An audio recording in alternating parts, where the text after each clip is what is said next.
Welcome, students. Today is Superstition by Francis Bacon is our topic. It were better to have no opinion of God at all than such an opinion as is unworthy of Him. Once again, abrupt start, and here he starts in this style just to catch the reader's attention.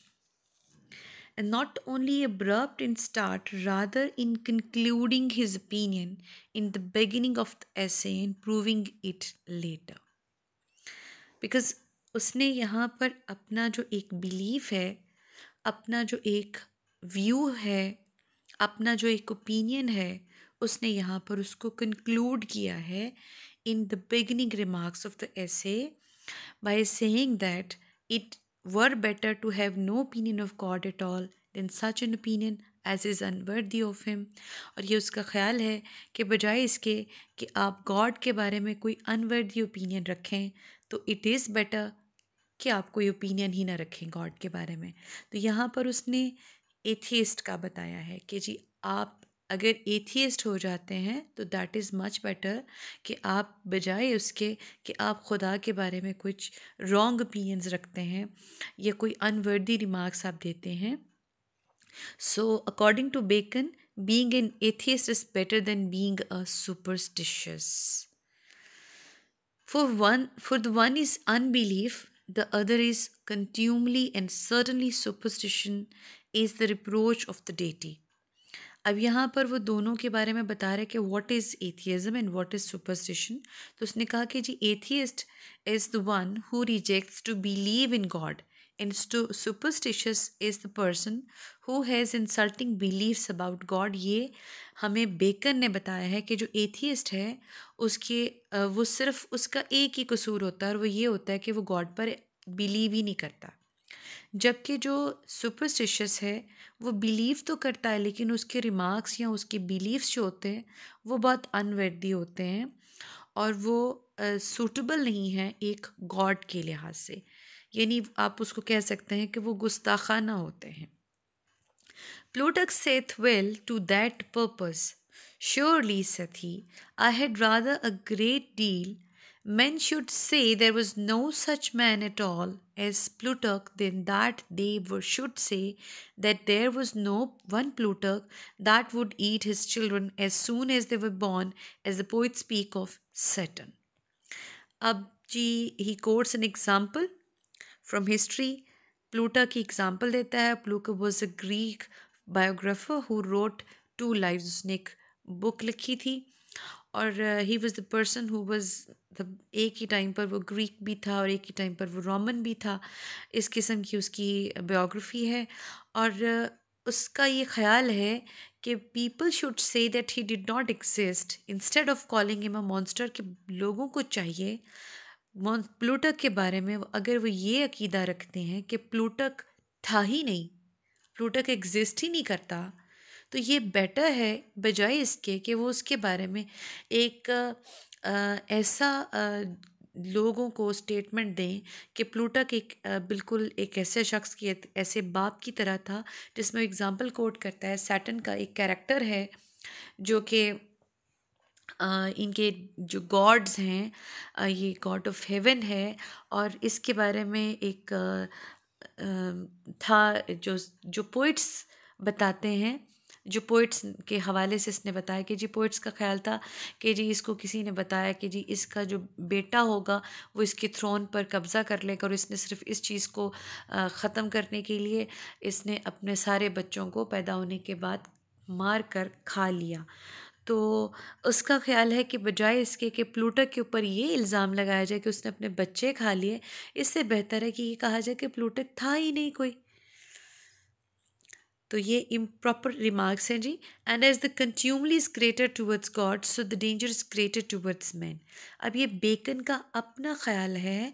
Bacon के मुताबिक अगर कोई शख्स खुदा के बारे में, God के बारे में ऐसे इंसल्टिंग रिमार्क्स रखता है या ऐसे अनवर्दी बिलीफ रखता है तो उसकी वजह से लोगों के अंदर ये चांसेस बढ़ जाते हैं कि वो रिलीजन से दूर होते चले जाएं और वो सुपरस्टिशन से करीब होते जाएं, यानी कि वो अपने कुछ ओपिनियंस बना लें अबाउट गॉड और रिलीजन, और वो इरिलीजियस हो जाएं, सुपरस्टिशियस हो जाएं।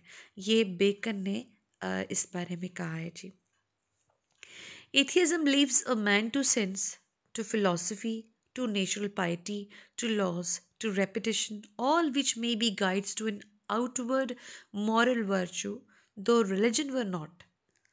But superstition dismounts all these and erects an absolute monarchy in the minds of men. So, here he shows the difference between atheist and superstitious. अब उसने एथियस्ट के बारे में क्या कहा है जी? एथियस्ट क्या है जी? उसके अंदर man to sense, sense of reason है उसके अंदर, टू फिलॉसफी, फिलोसॉफिकल आइडियोलॉजी है उसके पास, natural to natural piety, to laws, to reputation, और क्या है जी? He has regard for God, religions and laws of society. ये एक एथियस्ट की क्वालिटीज़, एक कैरेक्टरिस्टिक्स बता रहे एथियस्ट की, कि जो एथियस्ट है he has sense of reason, philosophical ideology, regard for God, religions and laws of society. ये एथियस्ट की कैरेक्टरिस्टिक्स हैं, और all these elements constitute moral values, और वो उसको मॉरली जो है वो अपलिफ्ट कर देते हैं एथियस्ट को, क्योंकि उसके अंदर ये सारी चीज़ें मौजूद हैं। यानी कि वो खुदा का भी एहतराम कर रहा है, वो दूसरे रिलीजन्स का भी एहतराम कर रहा है, और वो दूसरों में टांग नहीं अड़ा रहा कि जी मैं तो एथियस्ट हूँ, आप भी बन जाइए। तो ये बेकन को ये लगता है कि ये एथियस्ट की बड़ी अच्छी क्वालिटीज़ हैं। और अब सुपरस्टिशन के बारे में क्या कहता है जी? But superstition dismounts all these and erects an absolute monarchy in the minds of men. तो superstition on contrary puts all these values down, यानी ये जितनी भी values हैं, यानी according to Bacon जो superstitious है he doesn't have any sense of reason, यानी वो रीज़नेबल भी नहीं, रीज़नेबली सोचता भी नहीं, उसके पास सेंस ऑफ रीज़न नहीं है। He doesn't have philosophical ideologies, he doesn't have regard for God, religions and laws of society. उसको कोई फ़र्क नहीं पड़ता, उसकी अपनी जो इमेजिनेशन है, जो उसके अपने बिलीव्स हैं, रादर ही कॉल्स देम डिसबिलीव्स हैं, तो वो उन सारों की वजह से it builds up a new state and image of religion and God in the minds of people, कि जो superstitious people होते हैं उनके दिमागों के अंदर एक नया स्टेट बन जाता है, एक नया इमेज बन जाता है रिलीजन का और गॉड का। ये बेकन का ख्याल है, यानी वो एथियस्ट के और सुपरस्टिशियस पर्सन दोनों का एक कंपटीशन कराता है, दोनों के हमें बता रहा है, कंट्रास्ट बता रहा है, दोनों के हमें डिफरेंसेस बता रहा है, और उसमें ये कहता है कि जो एथियस्ट है he is superior to superstitious, क्योंकि एथियस्ट के पास सारा कुछ है, इनफैक्ट इन शॉर्ट उसके पास मॉरल वैल्यूज़ हैं जो कि सुपरस्टिशियस के पास नहीं है। और फिर इनके पास, एक के पास वैल्यूज़ हैं, दूसरे के पास नहीं है, तो फिर क्या होता है? Therefore atheism did never perturb states, for it makes men wary of themselves as looking no further.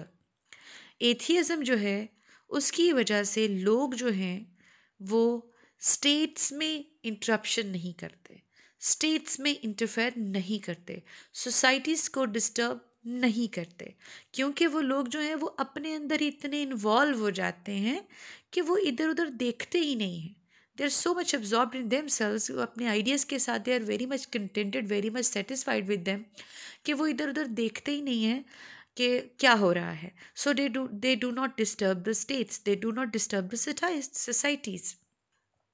And we see the times inclined to atheism as the time of Augustus Caesar were civil times, और उसको justify करता है with the example of Augustus Caesar कि उसके ज़माने में बड़ा अच्छा वक्त था, बड़ा पीसफुल सोसाइटी थी। क्यों? क्योंकि उस वक्त वहाँ पर एथियज़म बहुत ज़्यादा था। तो यहाँ पर जो बेकन है वो बता रहा है according to me atheism results in peaceful society. ये बेकन का ख्याल है। फिर क्या करता है on contrary? But superstition hath been the confusion of many states and brings new prime mobile that ravishes all the spheres of government. अब यहाँ पर ऑन कॉन्ट्ररी वो कहता है कि जो सुपरस्टिशन जो है ये तो बहुत सारा कन्फ्यूजन क्रिएट कर देता है, बहुत सारा क्यास आ जाता है, बहुत सारा मेसअप हो जाता है सोसाइटी में, और अपने साथ ये नए किस्म की चीज़ें लेकर आता है। प्राइमम मोबाइल जो है उसने यूज़ किया है, एक टर्मिनोलॉजी उसने यहाँ पर यूज़ की है। ये एक ऐसे स्फीयर को कहते हैं कि जो ढेर सारे सर्कल्स होते हैं। आपने अगर कभी देखे हो तो कुछ बच्चों की बुक्स में ऐसे होते हैं कि डिफरेंट कलर्स के सर्कल्स होते हैं। एक सर्कल होता है, उसको उसके इर्द गिर्द एक और सर्कल होता है, और उसको रिवॉल्व कर रहा होता है, एक और सर्कल होता है, उसके इर्द और सर्कल होता है। तो ये सारे सर्कल्स जो एक दूसरे को इनक्लोज कर रहे होते हैं। तो जो इनमें से जो सर्कल, आउटर वाला सर्कल होता है, आउटर स्फीयर जो होता है, वो दूसरे जो सर्कल्स जो उससे कम पावरफुल होते हैं या उससे कम इम्पैक्ट उनका होता है, वो उसको भी अपने साथ जो है वो कैरी कर लेता है। ये सुपरस्टिशन होता है, विच by creating a new sphere which carries all other spheres with it। यानी कि वो एक नया स्फीयर करता है, constitute in the sphere of religion. Religion के बीच में एक नया स्फीयर बन जाता है। जैसे किसी एक ने बड़ी अपनी तरफ से एग्जांपल देने, बड़ी फ़िलोसॉफ़िकल किस्म की एग्जांपल देने की कोशिश की कि जैसे जो रिलीजन ऑफ इस्लाम है, this is a big circle, और इसके अंदर ये छोटे छोटे सर्कल्स हैं, and these are different sects. तो ये उसने बताने की कोशिश की है। तो लेकिन उस एग्ज़ाम्पल को हम यहाँ कोट कर सकते हैं टू अंडरस्टैंड दिस फिनोमिनन, जो कि यहाँ पर हमें बेकन ने बताया है कि जो सुपरस्टिशन होता है वो इनफैक्ट एक स्फीयर होता है, बहुत सारे स्फीयर्स के गिर्द, जो कि दूसरे स्फीयर्स को भी अपने साथ ले जाता है। The master of superstition is the people, and in all superstition, wise men follow fools, and arguments are fitted to practice in a reversed order। अब यहाँ पर हमें बेकन मेथड ऑफ सुपरस्टिशन बता रहा है। वो क्या मेथड है?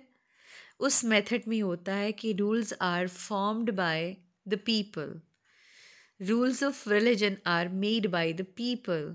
कौन से people? Created by fools and followed by wise.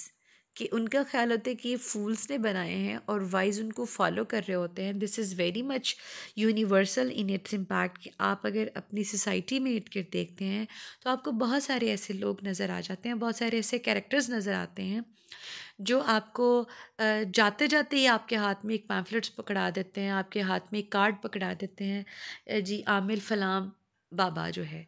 तो वो जो बाबे होते हैं वो क्या करते हैं, वो ये चीज़ बता रहे होते हैं कि जी आप महबूब आपके कदमों में, वो आप एक तरक्की करने, पैसे कैसे कमाएंगे, रातों रात अमीर बन जाइए, और दुश्मन जो है वो आपके कदमों के नीचे आ जाएगा। और मतलब इस किस्म के उन्होंने क्लेम्स किए होते हैं अपने।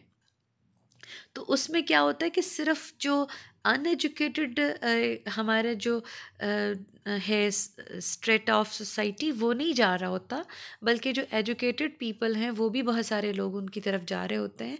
सिर्फ उनको लग रहा होता है कि कहीं ना कहीं शायद कुछ इस तरह से हो जाए।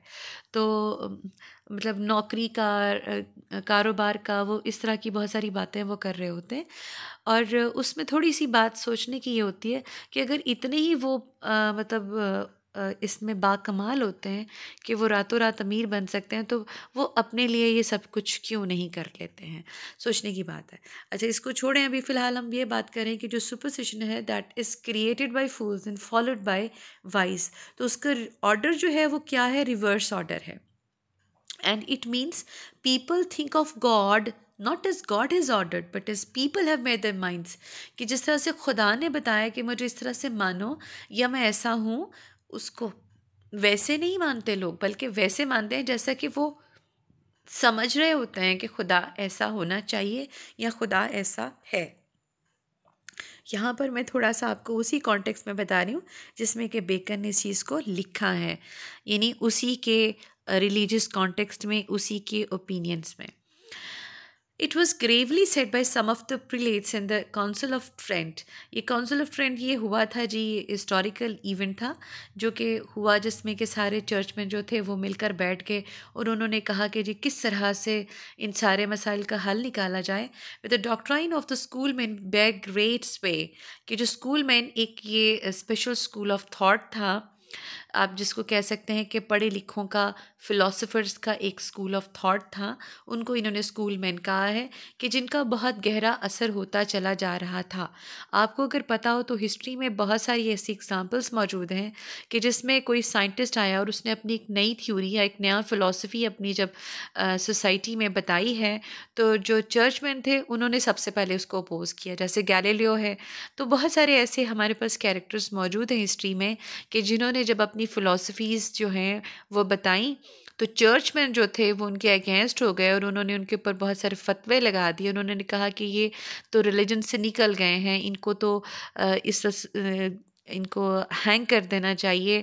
ये तो बहुत गलत कर रहे हैं, लोगों को गलत राह की तरफ चला रहे हैं, मिसलीड कर रहे हैं लोगों को। तो बिल्कुल उसी तरह की एक किस्म की यहाँ पर भी काउंसिल हुई है, एक मीटिंग हुई है, जिसमें ये चीज़ उन्होंने सेटल आउट करनी थी कि जो ये फ़िलोसोफ़र्स हैं या ये जो स्कूल ऑफ थॉट है, यानी उनको उन्होंने स्कूल मैन कहा कि जिस तरह से ये लोग मिसलीड कर रहे हैं लोगों को मतलब रिलीजन के हवाले से, तो उसको किस तरह से किया जा सकता है ठीक। तो उन्होंने कहा कि that the school man were like astronomers, कि जिस तरह से लोग जो हैं वो नजूमियों की बात बहुत मानते हैं, तो इसी तरह जो स्कूल मैन थे उन्होंने इस तरह की बातें की और उन्होंने बताया कि उनको बहुत ज़्यादा नॉलेज है। और इसमें एस्ट्रोनॉमर्स का हवाला इसीलिए दिया गया कि जो गैलीलियो है या इस तरह के जो दूसरे साइंटिस्ट थे, इन नॉर्मली उस वक्त जो थ्योरीज जिसको बहुत ज़्यादा अपोज किया जा रहा था चर्चमैन की तरफ से, वो रिलेटेड टू द एस्ट्रोनॉमी ही थी, कि जिसमें उन्होंने कहा कि जी ज़मीन जो है वो जो है स्टेशनरी है और सन जो है वो स्टेशनरी नहीं है, या सन स्टेशनरी है, अर्थ इज़ रिवॉल्विंग। तो उनको लगा ओहो ये तो रिलीजन के ख़िलाफ़ हो गया, ये तो हमारे अकीदे के ख़िलाफ़ हो गया। तो इस किस्म की चीज़ें जो थी वो जब आईं और स्टार्स के बारे में, प्लैनेट्स के बारे में बहुत सारी चीज़ें नई आई हैं लोगों के पास, तो जो चर्चमैन थे उन्होंने सबसे पहले इस चीज़ को अपोज़ किया।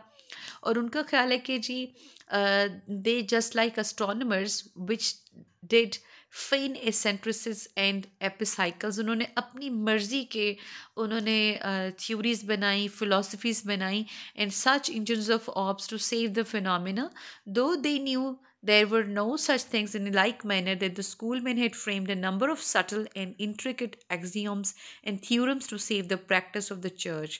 उन्होंने लोगों को रिलीजन की तरफ से हटाने के लिए ये सारी बातें की।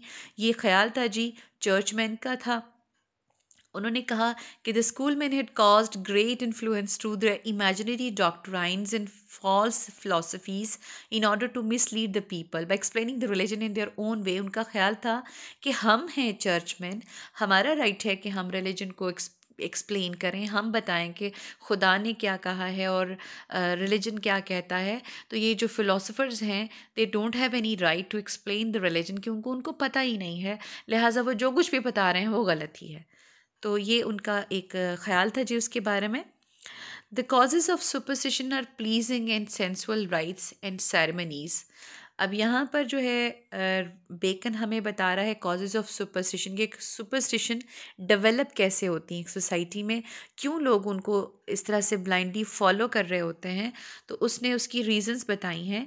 वो रीजंस ये हैं, pleasing and sensual rights and ceremonies, कि वो बड़े प्लीजिंग होते हैं, बड़े एक्साइटिंग लगते हैं, बड़े कलरफुल से होते हैं। जैसे हमारे यहाँ बहुत सारे ऐसे स्कूल्स हैं, सो कॉल्ड मॉडर्न स्कूल्स जो हैं, जो कि फॉलो कर रहे हैं दूसरों के ट्रेडिशंस को, जो हमारे रिलीजन से उनका कोई ताल्लुक़ नहीं है, जिसमें उसमें एक टर्मिनोलॉजी उन्होंने लेकर आए हैं, होली को उन्होंने रंगोली बना दिया है। तो वो क्या है कि जो ये वो चीज़ें हैं जो कि हमारे उसका पार्ट नहीं है, लेकिन उसको ले आए। जैसे कि अभी बहुत सारी चीज़ें हमारी शादियों के बीच में उसके भी इवेंट्स में शामिल हो गई हैं। जैसे हमारे यहाँ तो सिर्फ़ और सिर्फ एक बारात और वलीमा का कॉन्सेप्ट है, लेकिन उसमें मेहंदी शामिल हुई, फिर उसके बाद माइयों शामिल हो गया, और अभी न जाने किस किस कितनी कितनी रसूमात, जो कितनी कितनी सेरेमनीज़ उसके अंदर ऐड हो गई हैं। तो वो क्यों हैं? और अगर वो ना हो तो लड़कियां स्पेशली, आपके जैसे बहुत सारे लोग ऐसे, यंग जनरेशन जो है वो कहती लो ये कोई शादी है, इसका तो मज़ा ही नहीं आया, ये तो फीकी शादी है। तो शादी तो वही जिसमें रंगारंग की तकरीबात हों। तो ये वो चीज़ें हैं कि जो लोगों को अट्रैक्ट करती हैं, इसलिए लोग उनको फॉलो करते हैं। और उस तरह की चीज़ें जो हैं वो उनके अंदर डेवलप होना शुरू हो जाती हैं।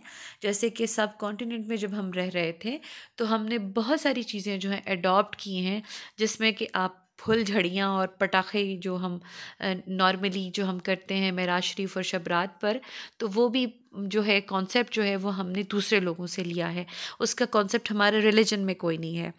या जैसे हमने बसंत का कॉन्सेप्ट लिया है, इस तरह की बहुत सारी चीज़ें जो हैं हमने अपने अंदर जो डेवलप कर ली अपनी सोसाइटी में, और हमें लगने लगा कि जी ये तो हमारे ट्रेडिशन है, ये तो हमारे कल्चर का हिस्सा है। तो कल्चर जो है वो हमारा कल्चर हमारे रिलीजियस कल्चर है, हमारे रिलीजियस ट्रेडिशंस हैं जिनको हमने फॉलो करना है।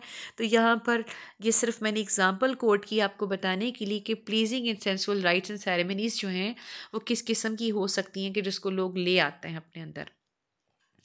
Access of outward and pharisaical holiness, इसके अलावा एक और जो चीज़ होती है वो ये होती है कि जी लोग जो हैं वो बहुत ज़्यादा रिलीजियस बनने की कोशिश करते हैं।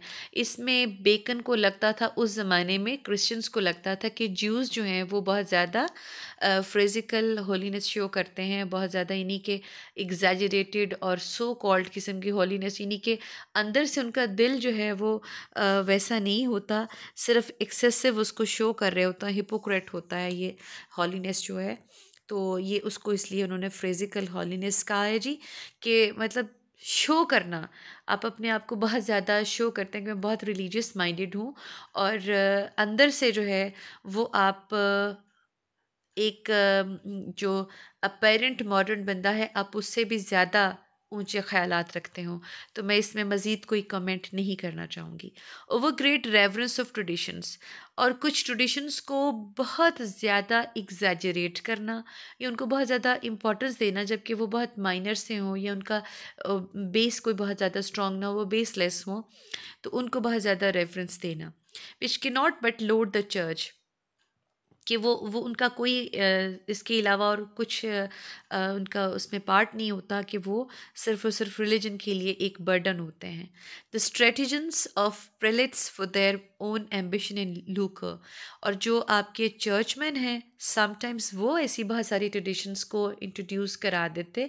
ये बेकन ने यहाँ पर कहा, और इसके कुछ जो इस तरह के स्टेटमेंट्स होते हैं बड़े बोल्ड होते हैं, कि ये उस वक्त के ज़माने के जो किंग्स थे, जो नोबल्स थे, जो चर्चमैन थे, उनके बारे में वो इस तरह की बातें कह दिया करता था। तो अभी उसने कहा कि बहुत सारे जो चर्चमैन हैं वो अपने फ़ायदे के लिए भी बहुत सारी चीज़ें इंट्रोड्यूस करा देते। जैसे बहुत सारे जो लोग थे, जो चर्चमैन होते थे, वो ये कहते थे लोगों को कि जी आप आएँ और आप चुप करके आके तो चर्च में अपने जो जितने भी आपने पिछले गुनाह किए हैं, सेंस किए हैं, उनको एडमिट करें, तो फिर आपको माफ़ी मिलेगी। अब उस सूरत में क्या होता था कि बहुत सारे चर्चमैन जो हैं वो उनको पता चल जाता था कि फ़लाँ शख्स जो है उसने कौन कौन से कमिट कर रखे हैं सेंस, तो वो उस चीज़ की वजह से कुछ लोग जो होते थे, नॉट मतलब all churchman, some people of some out of them, वो उससे लोगों को एक्सप्लॉइट करते थे उसकी बेसिस पे, और उनको ब्लैकमेल भी करते थे। तो ये चीज़ें वो मौजूद थी, और उसने कहा कि जी ये चीज़ें वो यूज़ करते थे अपने खुद के इंटरेस्ट के लिए।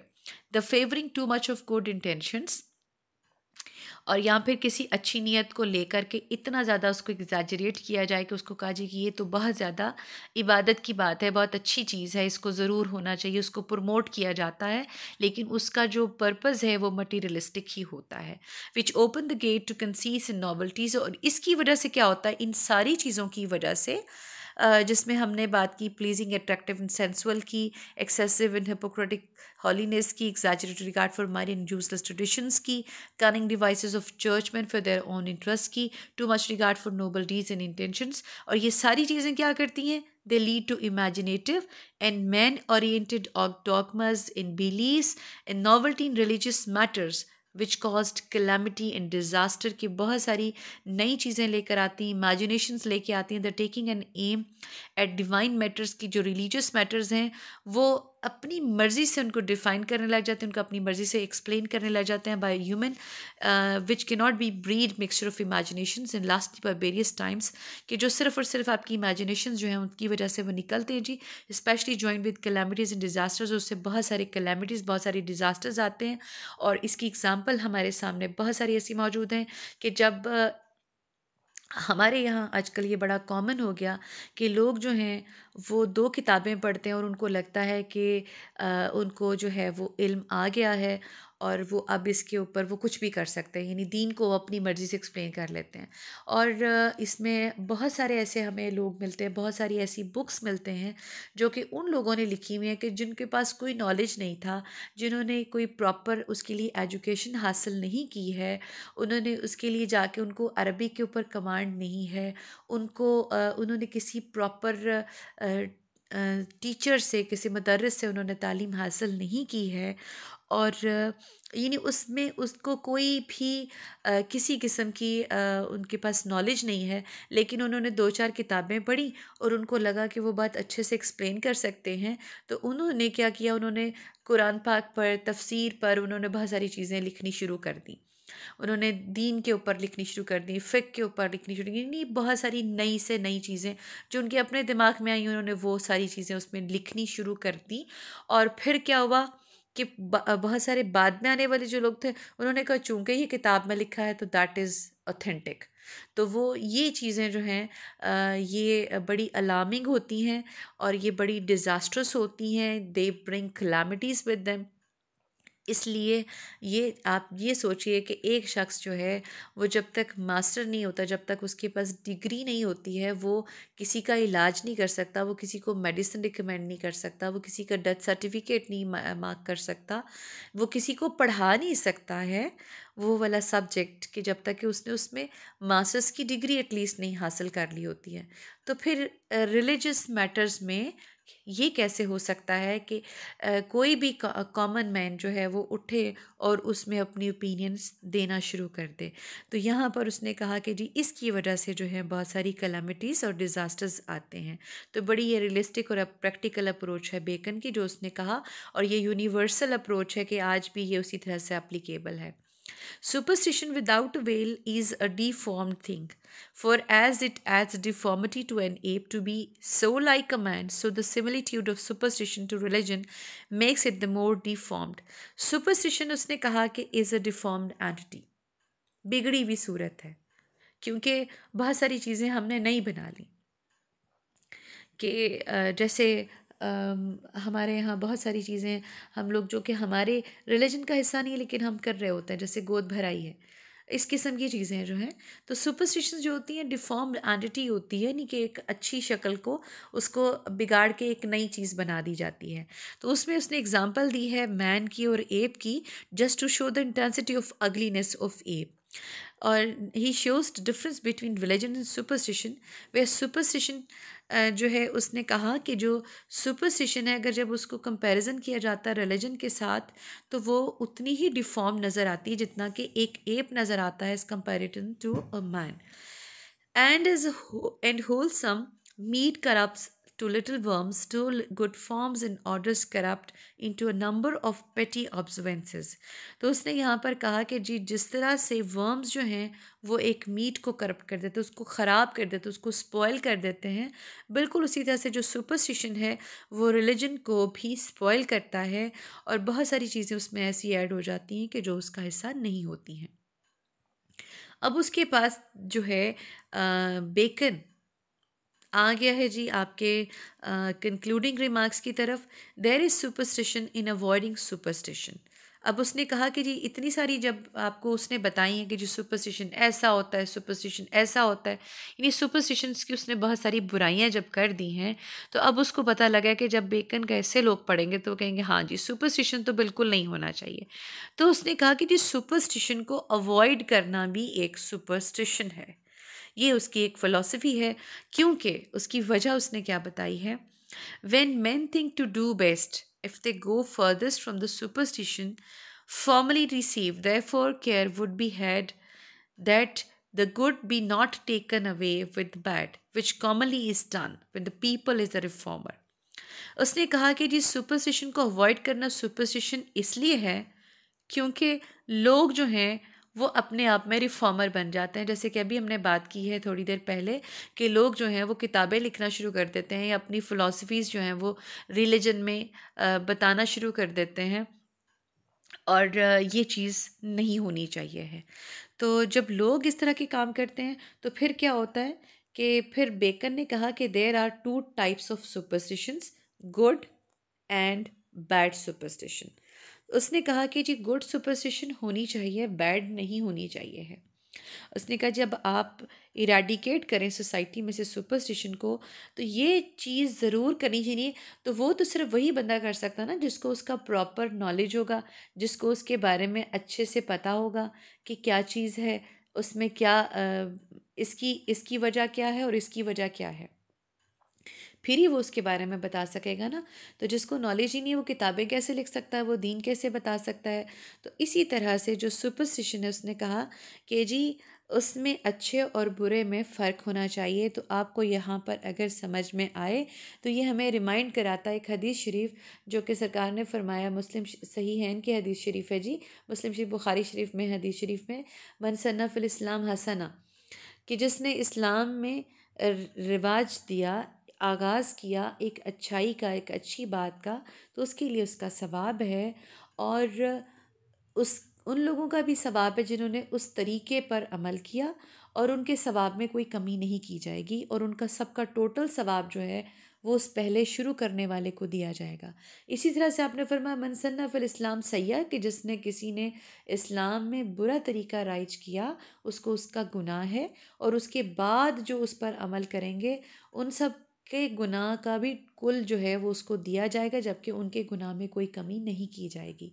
तो यहाँ पर हमें बेकन जो है वो उसी फ़िलॉसफी को लेकर के आगे चल रहा है कि there are two types of superstitions, good and bad. तो जब आप इरेडिकेट करने का इरादा करें तो you must be well aware and you must have a proper knowledge, a suitable knowledge to to know the difference between the bad and good superstitions. और उसमें उसने कहा कि जी care would be had that the good be not taken away with the bad, कि आपको ये एहतियात करनी है कि आप बैड के साथ साथ गुड को भी इरेडिकेट नहीं करते। So this is all about your